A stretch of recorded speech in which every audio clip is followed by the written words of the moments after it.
Hey guys, I had another prophetic dream about World War III last night. I was shown Vladimir Putin standing at a podium, smiling broadly, raising his fist in the air, and then just cheering. And then I saw there were individuals, but I got the sense it was weird. It was like a combination. There was a whole bunch of individual people, and each represented one country. And mostly they had brown skin. So, I mean, not that it matters what color your skin is, but that gives you an idea of what parts of the world they are from. Black, brown skin. A lot of them you could tell were from Central Asia, a lot of Islamic countries, some from Africa I could see, but a lot that I saw, the ones I saw that were most prominent were Muslims, and like from just you know like yeah, I guess the Islamic countries in Central Asia and in the Middle East, maybe some in Southeast Asia. But yeah, I knew there were the strongest, most prominent of these men representing these countries were Muslim. But I could feel the energy of thousands and millions and hundreds of millions of people behind them. And as Vladimir Putin raised his fist, I saw these men. You could just hear this roaring and this cheering, and they raised their hands, and they had AK-47s and all these weapons in them. And then I saw this gulch. I think that's what Americans call it. Like in New Zealand, we would call it a gully, and it had these bars over it, and I could see all these hundreds of dead NATO soldiers, and some of them were nasty. Some of them were skeletons. Some of them were partly decomposed. And Vladimir Putin, as I've seen him in my other dreams, was just very calm, cool, and confident. And the Holy Spirit downloaded me as to the meaning of the stream towards the end of it. Then today, when I was meditating, I got the finer details explaining what this meant. So basically what the Holy Spirit was showing me last night is that in World War III, Russia will lead many, many countries against the West, and they're going to be kind of like a battering ram. If you've seen the second Lord of the Rings film, The Two Towers, there's that scene, a classic scene at Helm's Deep. I'll see if I can find a link to that scene or parts of that scene as video clips on YouTube, and if I can, I'll put them in the description box below. And if in any case, I'll put a link to the Wikipedia article about the film. Most of you know what I'm talking about, let's be real. But that film was actually shot close to, that scene was actually shot close to where I grew up, on the west side of Lower Hutt Valley. That's part of the Greater Wellington City, at the southern end of New Zealand's North Island. I actually had an uncle who worked on that film. Apparently it was a really, really rough set. There was some injuries. It was grueling it was difficult to film. A little bit of personal context and tie into the dream. But yeah, I'm using this analogy in that film.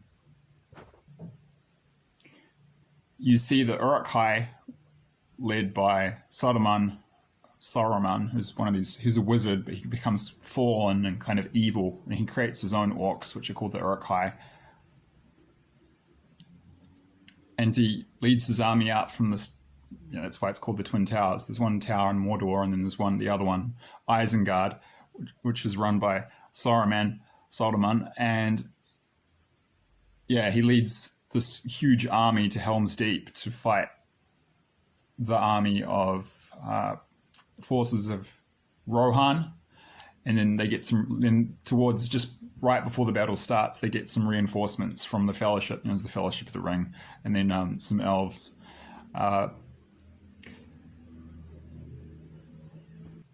And this is a good analogy, because if we look at that battle, the whole battle, you see at the end the quote-unquote good guys. I'm not actually taking sides in that respect.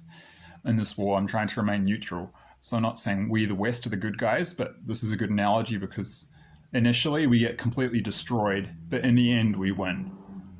And that's what happens in this battle. Like from the perspective of the protagonists, the Fellowship of the Ring, Aragorn Frodo, Gimli, Legolas. Initially, it's a catastrophe. So, and the key point in the battle where everything goes really bad is when they break the orcs that are high. They break through this castle wall. They breach the gate. They blow it up in the movie. It's actually a great scene. So the sense I got basically is that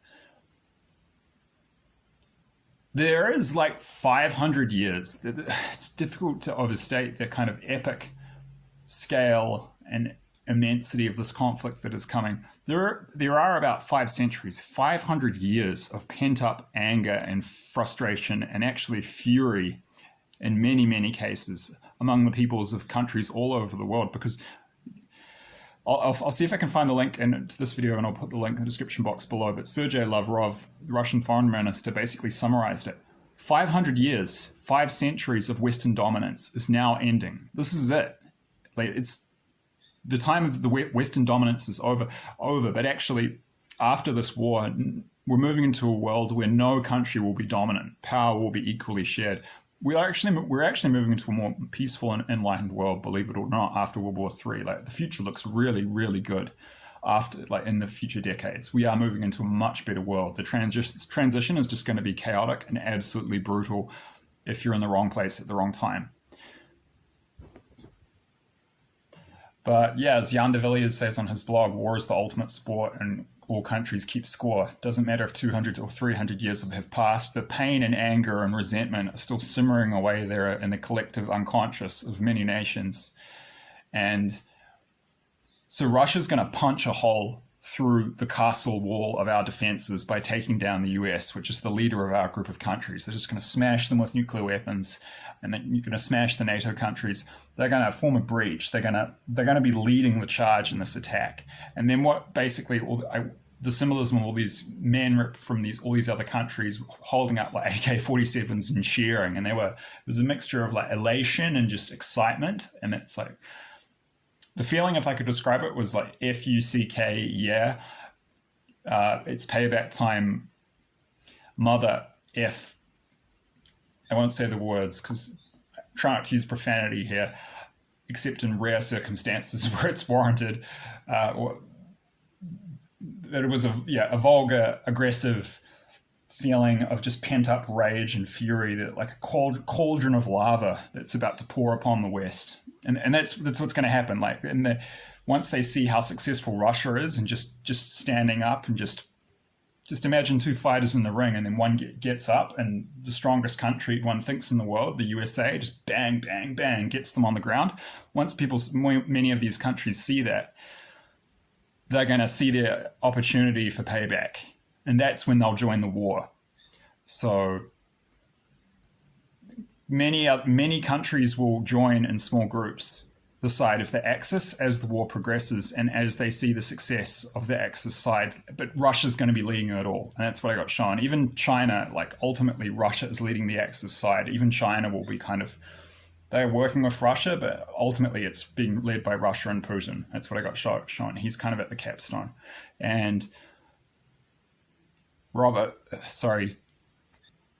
Brian de Avila, who calls himself the man from Modesto, who has a channel called No Jesus, No Peace, he had a dream, a prophetic dream from God about World War III, where he was shown the same thing, where he was shown other countries joining the attack on the US in groups of 2 or 3. And he was shown mostly they were Islamic countries, and same thing. He got shown the same thing. They kind of got their courage up once they saw that the US was weakened and down, and it's smaller countries that are weaker militarily now have their opportunity to settle old scores. So, yeah, and then it's just going to be brutal. Nevertheless, we do win in the end. As I said, going back to the analogy of the Battle of Helm's Deep in this film, and which is based on the book by J.R.R. Tolkien, The Two Towers, part 2 of the 3-part trilogy of The Lord of the Rings. In the end, the quote-unquote good guys, not saying we are the good guys, but just we say the West are the protagonists in that film. They do win the battle. There's a huge force of cavalry from Rohan that come in at the end and charge down the hill, led by Gandalf, and then they just, annihilate all the forces that have, they've almost completely finished them off at that point. So at the last moment, just when it seems like everything, all hope is lost, it gets turned around, and that's going to happen in World War III. I mean, they're going to take down the US. The US is going to be under occupation. Somehow, at some point, however, that will be turned around. And then we'll kick everyone out of our countries and then just get ready, and then it's payback time for us, and we'll be going to their countries to invade. And the war ends with, we're invading Russia and China. That's what I've been shown. And I've been shown more details of that I haven't yet shared on this channel. But yeah, believe those dreams, that dream was from God, believe it's prophetic. Thank you for your time. Please refer to the disclaimer in the description box below if you have not already done so.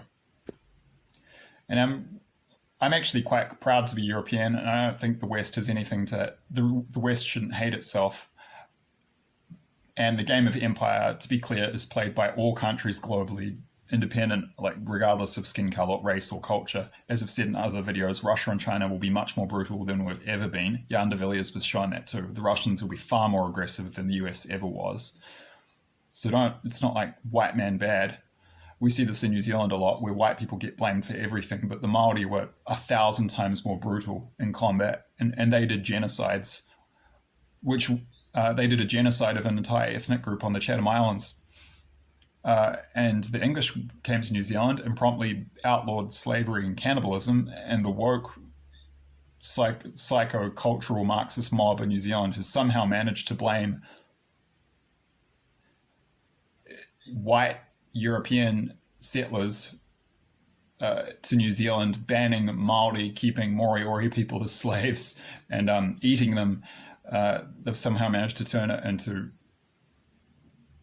white man bad on the Chatham Islands too. So there is this, just beware, there is this anti-white. It's a racist anti-white agenda globally, and anti-Christian agenda globally. God's given me dreams about that too. So don't fall for that trap. It's not that the West is evil. It's just all countries have this karma, and the countries that are doing this stuff, they're going to give us our karma. Then they'll have karma, and then we'll give them theirs. So it's just, it's just old school, an eye for an eye, a tooth for a tooth.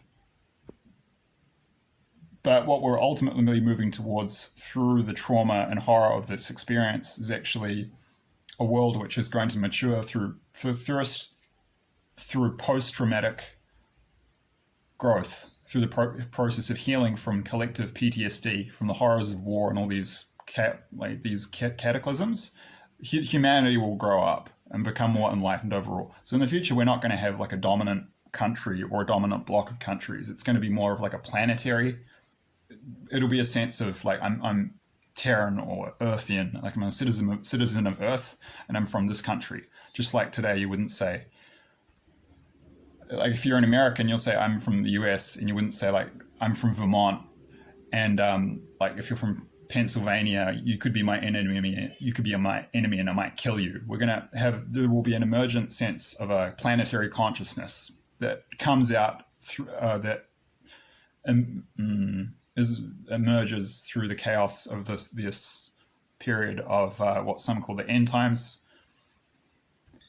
I would refer to it as the Earth changes period, and it's going to be settling down by around 2050. So, yes, the West has done a lot of bad things, and that is true, and that's absolutely true. But it's also true that, if on balance, the West is a lot more enlightened, and European civilization has given the world so much. So don't get on that anti-white racism, anti-Christian bandwagon that's propagated by cultural Marxists, because that's lies and BS too. It's just how karma works, and or as you Christians would put it, as you sow, so shall you reap. God did give me a dream over a year ago explaining how quote unquote karma works, and I'll put a link to that in the description box below. But this is basically the clash of civilizations that was hypothesized by some experts in geopolitics and international relations, I think in the 80s or 90s. I'll see if I can find the link to the paper about that and put it in the description box below. Yeah, World War III, it's also important to point out, will be in many ways the West versus the rest. And it will be very much a clash of civilizations in many ways. So have a look at that paper if you're interested. I think the full paper's online. If it's not, I'll link you to a page which gives you information as to where you can find it. And I'll also put a link below to an image, and I'll put a link in the description box to an image with a map of the global civilizations. And you'll see that, yeah, in many ways, World War III will be basically the West versus the rest. But that will be a separate topic for which I'll do a future video on exclusive. I'll do a separate video just about that topic on this channel in the future. How World War III is essentially a clash of civilizations. But God was kind of showing me that in the stream too. Thanks.